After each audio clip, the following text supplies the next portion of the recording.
ආයිබෝවන් අද අපි මේ විග්‍රහයෙන් කතා කරන්න යන්නේ අහසින් යන එක. ඒ කියන්නේ ගුවන් ගමන් පිටිපස්සේ තියෙන ඇත්තම විද්‍යාව සහ ඉංජිනේරු තාක්ෂණය ගැන.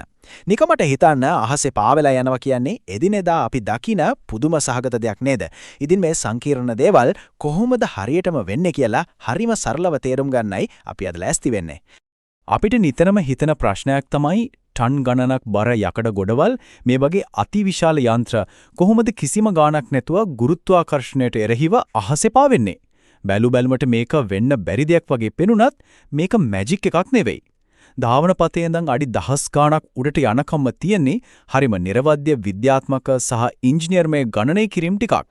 පළවෙනි කොටසින් අපි බලමු ගුවන්ගත වෙන්න කලින් කරන සූදානම සහ නියම කුටිය. ඒ කියන්නේ කොක්පිට් එක ගැන.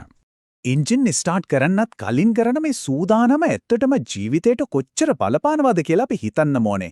මුලින්ම නියමුවා යානය වටේ ඇවිදලා පාලන පෘෂ්ඨ, ඉන්ධන, ටයර් ඔක්කොම හොඳටම චෙක් කරනවා.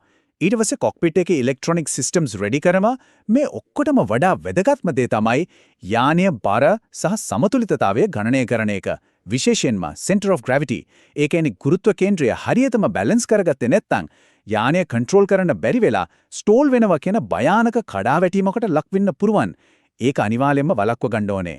ඒ වගේම අද වෙද්දි කොක්පිට් එක, ඒ කියන්නේ නියම කුටිය ඉස්සරට වඩා ගොඩක් වෙනස්. ඉස්සර තිබ්බ කටු කැරකෙන ඇනලොග් මීටර් වෙනුවට අද තියෙන්නේ ග්ලාස් කොක්පිට් කියන නවීන ඩිජිටල් තිර. මේවයි තියෙන පිටෝස්ටැටික් සිස්ටම් එකෙන් යානයේ වේගය සහ උස හරියටම මනිනවා. ඒ වගේම ඇටිටියුඩ් ඉන්ඩිකේටර් එක, ඒ කියන්නේ කෘතිම ක්ෂිතිජයෙන් යානයේ තියෙන ඉරියව්ව පෙන්වනවා. අනිත් එක තමයි ෆ්ලයිට් මැනේජ්මන්ට් සිස්ටම්ස් වගේ පරිගණක. මේ වගේ සංකීර්ණ ගමන් මාර්ග හොයාගන්න පයිලට්ලට ලැබෙන්නේ පුදුම සහයෝගයක්. ඊළඟට අපි එමු දෙවනි කොටසට. මේකෙදි කතා කරන්නේ එන්ජින් වලින් දෙන තෙරපුම සහ ගුවන්ගත වීම ගැන. පොඩි ගුවන් යානාවල නම් තියෙන්නේ අපි දන්න සාමාන්‍ය පිස්ටන් එන්ජින්. ඒ වයින් කරන්නේ රසායනික ශක්තිය පාවිච්චි කරලා ප්‍රොපෙලර් එකක්, ඒ කියන්නේ අවර පැත්ත කරකවලා තෙරපුම ගන්න එක. හැබැයි අපි මේ දකින ලොකු මගී ගුවන් යානාවල තාක්ෂණය ඊට වඩා සම්පූර්ණයෙන්ම වෙනස්. ඒවයි පාවිච්චි කරන්නේ ටර්බෝ ෆෑන් එන්ජින්. ඉහළ අහසේදී වාතය ගොඩක් තුනී වෙලා තියෙන වෙලාවට වේගෙන් යන්න උපරිම කාර්යක්ෂමතාවයක් ලැබෙන්නේ මේ ටර්බෝ ෆෑන් එන්ජින් වලින්. ඇත්තට මේක ඉංජිනේරු විද්‍යාවේ මාස්ටර්පීස් එකක් කිව්වොත් නිවැරදි. හරි. දැන් බලමු යානයක් ටේක් ඔෆ් කරන්නේ. ඒ කියන්නේ ගුවන්ගත කරන්නේ කොහොමද කියලා. මේක හරිම පිළිවෙලකට වෙන දෙයක්. මුලින්ම රන්වේ එකට සමානතරව යානය අරගෙන උපරිම එන්ජින් බලය දෙනවා. ඊට පස්සේ රොටේෂන් ස්පීඩ් කියන නියමිත වේගයට ආවම පයිලට් කන්ට්‍රෝල් එක පිටිපස්සට ඇදලා යානයේ නහය ඉස්සරහට උස්සනවා. අපි මේකට කියන්නේ ප්‍රහාරක කෝණය වැඩි කරනවා කියලා. යානය උඩට ගියා කියලා තහවුරු වුණ ගමන්ම වායු ප්‍රතිරෝධය අඩු කරගන්න රෝද සහ ෆ්ලැප්ස් ඇතුළට ගන්නවා. මේක තත්පර ගානක් ඇතුළත හරිම සුමටව වෙන ක්‍රියාවලියක්. තුන්වෙනි කොටස. මේ අතිවිශාල බරක් තියෙන යානයක් කොහොමද අහසට ඉස්සෙන්නේ කියන එකේ භෞතික විද්‍යාව අපි දැන් කතා කරමු. අහස යන ඕනෑම ගුවන් යානයක් මත ප්‍රධාන බලවේග හතරක් හැම තිස්සෙම ක්‍රියාත්මක වෙනවා. ඒ තමයි උඩට අදින ඉසිලුම, ඒ කියන්නේ ලිෆ්ට් එක, පල්ලෙහාට අදින යානයේ බර, ඉස්සරහට තල්ලු කරන තෙරපුම සහ පිටිපස්සට අදින වායු ප්‍රතිරෝධය. එහෙම නැත්නම් ඩ්‍රැග් එක. යානයක් එකම මට්ටමක ස්ථාවර වේගයකින් යද්දී මේ බලවේග හතරම හරියටම බැලන්ස් වෙනවා. ඒ කියන්නේ ඉසිලුම යානයේ බරට සමානයි. ඒ වගේම තෙරපුම වායු ප්‍රතිරෝධයට හරියටම සමානයි. මේ බැලන්ස් එක තමයි ගුවන් ගමනක රහස. ඉතින් මේ උඩට අදින ඉසිලුම හදාගන්නේ කොහොමද? මෙන්න මෙතනදි තමයි බර්නුලි මූලධර්මයේ වැඩ කරන්නේ. ගුවන් යානයක තටුවල උඩ පැත්ත හදලා තියෙන ටිකක් වක්‍ර හැඩයකට. මේ හැඩය නිසා තටුව උඩින් යන වාතය ගොඩක් වේගවත් වෙනවා. වාතයේ වේගෙන් යද්දී එතන පීඩනය අඩු වෙනවා. හැබැයි තටුවට යටින් තියෙන සාපේක්ෂව වැඩි පීඩනය නිසා සම්පූර්ණ යානයම උඩට තල්ලු වීමක් සිද්ධ වෙනවා. නිකමට හිතන්න අදෘශ්‍යමාන වාතය පාවිච්චි කරලා කොච්චර ලොකු බරක් උස්සනවද කියලා. හැබැයි මතක තියාගන්න බර්නුලි මූලධර්මයෙන් විතරක් මේ මහා යකඩගොඩ උස්සන්න බෑ. මෙතන තව රහසක් තියෙනවා. ඒ තමයි නිව්ටන්ගේ තුන්වෙනි නියමය. යානීය තටු නිර්මාණය කරලා තියෙන විදියට ඒවා වේගයෙන් ඉස්සරහට යද්දී වාතය පහළට තල්ලු කරනවා. මේකට අපි කියන්නේ ඩවුන් වොෂ් කියලා. නිව්ටන්ගේ නියමයට අනුව මේ පහළට තල්ලු කරන වාතයෙන් ලැබෙන සමාන සහ විරුද්ධ ප්‍රතික්‍රියාව තමයි යානය උඩට තල්ලු කරන්නේ. ඉතින් මේ න්‍යායන් දෙකේම එකතුවෙන් තමයි යානයක් අහසේ රඳා පවතින්නේ. පියාසර කිරීමේදී ගොඩක් වැදගත් වෙන තවත් දෙයක් තමයි angle of attack. එහෙමත් නැත්නම් ප්‍රහාරක කෝණය. මේකෙන් අදහස් කරන්නේ යානයේ තටුවයි ඉස්සරහින් එන වායු ධාරාවයි අතර තියෙන කෝණය. අපි මේ කෝණය වැඩි කරන්න අර උඩට තල්ලු කරන ඉසිලුම එහෙමත් නැත්නම් ලිෆ්ට් එක වැඩි වෙනවා. හැබැයි මේකේ භයානක පැත්තකුත් තියෙනවා. මේ කෝණය අංශක 15ත් 8ත් අතර සීමාව පැනලා ගියොත් වායු ධාරාව තටුවෙන් වෙන් වෙලා ගිහින් යානයේ උඩට ඇදෙන එක එකපාරටම නැති වෙලා යනවා. අපි අර කලින් කිව්ව භයානක ස්ටෝල් තත්වය කියන්නේ අන්න ඒකටයි. හතරවෙනි කොටස මේ අතිවිශාල යානයක් අහසේදී පාලනය කරන්නේ කොහොමද සහ වායුගෝලීය බලපෑම් මොනවද කියලා දැන් අපි බලමු.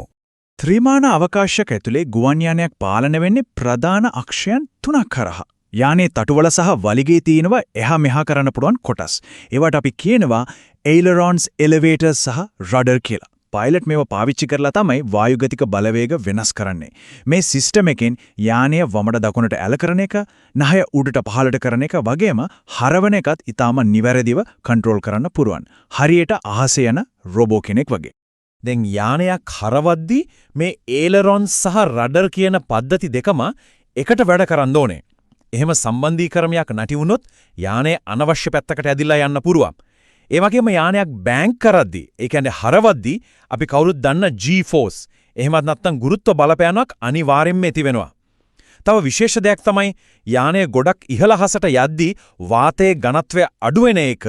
මේ නිසා යානයට අර කලින් කිව්ව ඉසිලුම ලබා ගන්න නම් සාමාන්‍ය ප්‍රමාණයට වඩා ගොඩක් වැඩි වේගයකින් යන්න සිද්ධ වෙනවා. අපි කලින් කතා කළා නේද අර භයානක ස්ටෝල් තත්ත්වය ගැන. හදිසියවත් යානයක් ඒ වගේ තත්ත්වයකටපත් වුණොත් මොකද කරන්නේ? සාමාන්‍යයෙන් අපිට හිතෙන්නේ යානය පල්ලෙහාට වැටිද්දී ආපහු උඩට අදින්න ඕන කියලානේ. හැබැයි ඒක සම්පූර්ණයෙන්ම වැරදි. මෙතනදී පයිලට් කරන්නේ යානයේ නහය තවත් පහළට කරලා ප්‍රහාරක කෝණය වහාම අඩු කරන එක. එතකොට වායු ධාරාව ආයමත් තටු මතින් ගලාගෙන යන්න පටන් ගන්නවා. ඊට පස්සේ එන්ජින් පවර් එක වැඩි කරලා යානය ආපහු ස්ථාවර තත්ත්වයට ගන්නවා. බලන්න ඒක කොච්චර අපූර්ව උපාය මාර්ගයක්ද කියලා. පස්වෙනි සහ අවසාන කොටස. හදිසි අවස්ථාවකදී යානය සහ මගීන් ආරක්ෂා කරන අතිරේක ආරක්ෂක පද්ධති ගැනයි මේ. නවීන ගුවන් යානයක් කියන්නේ ඇත්තටම ඉංජිනේරු විද්‍යාවේ පුදුම සහගත නිර්මාණයක්. මේවායි ආරක්ෂාව වෙනුවෙන් හැම ප්‍රධාන පද්ධතියකටම අතිරේකව තව පද්ධති. ඒ කියන්නේ redundant systems හදලා තියෙනවා. ඒක හයිඩ්‍රොලික් හරි ඉලෙක්ට්‍රික් පද්ධතියක් හරි ෆේල් වුණොත් ක්ෂණිකව වැඩ කරන්න තව බෑකප්ස් ගොඩක් තියෙනවා.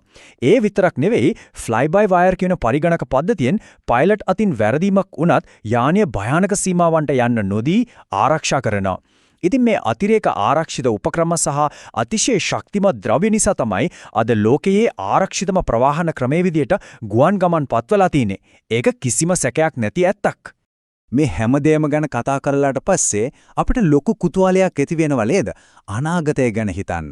ගුවන් යාන හදන්න ගන්න ද්‍රව්‍ය තව තවත් සැහැල්ලු වෙද්දී, එන්ජින් තාක්ෂණය මීටත් වඩා දියුණු වෙද්දී ඊළඟ අවුරුදු 100 ඇතුළත ගුරුත්වාකර්ෂණයේ ජය ගන්න මිනිස්සු තව මොන වගේ ඉංජිනේරු ආශ්චර්යයන් නිර්මාණය කරාවිද?